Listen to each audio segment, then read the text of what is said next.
পরাজয় যেন পাকিস্তানের নিত্যসঙ্গী হয়ে দাঁড়ালো। একদিবসীয় বিশ্বকাপ, টি-20 বিশ্বকাপ, চ্যাম্পিয়ন্স ট্রফির হতশ্রী চেহারা এবার টি-20 সিরিজেও নিউজিল্যান্ডের বিরুদ্ধে প্রথম ম্যাচে বড় ব্যবধানে পরাজিত হলো দল।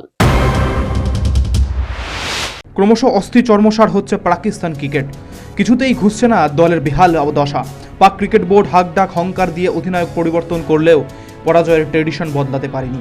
2023 থেকে 2025 সাল একদিবসীয় বিশ্বকাপ, টি-20 বিশ্বকাপ এবং ঘরের মাঠে চ্যাম্পিয়ন্স ট্রফি প্রতি ক্ষেত্রেই ব্যর্থ হয়েছে দল।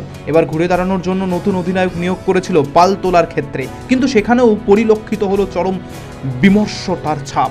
9 উইকেটের ব্যবধানে হেরে গেল নিউজিল্যান্ডের কাছে। অভিজ্ঞ দুই প্রাক্তন অধিনায়ক বাবর আজম এবং মোহাম্মদ রিজওয়ানকে ছাঁটাই করেছিল দল থেকে। অধিনায়কের দায়িত্ব তুলে দেওয়া হয়েছিল সালমান আঘারের হাতে, কিন্তু ফল হলো আরও শোচনীয়। টসে জয়লাভ করে প্রথমে ব্যাট করতে নেমে পাকিস্তান 18 ওভার 4 বলে 91 রানে নিজেদের ইনিংস শেষ করে। প্রথম সারির ব্যাটসম্যান এবং মিডল অর্ডার পুরোপুরি ব্যর্থ হয় উইকেটে। দলের পক্ষে খুজদিল করেন সর্বোচ্চ 32 রান।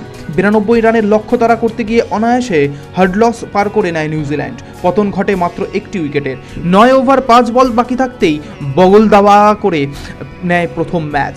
9 উইকেটে জয়লাভ করে সিরিজে 1-0 এগিয়ে যায় বিজয়ী দল। ব্যাটসম্যানদের মতো বোলারদেরও পারফরমেন্স ছিল হতাশাজনক, যার কারণে পাকিস্তান ক্রিকেট সমর্থকরা আবারও আঙ্গুল তুললেন এবার পাকিস্তান ক্রিকেট বোর্ডের দিকে। Bureau report, news vanguard.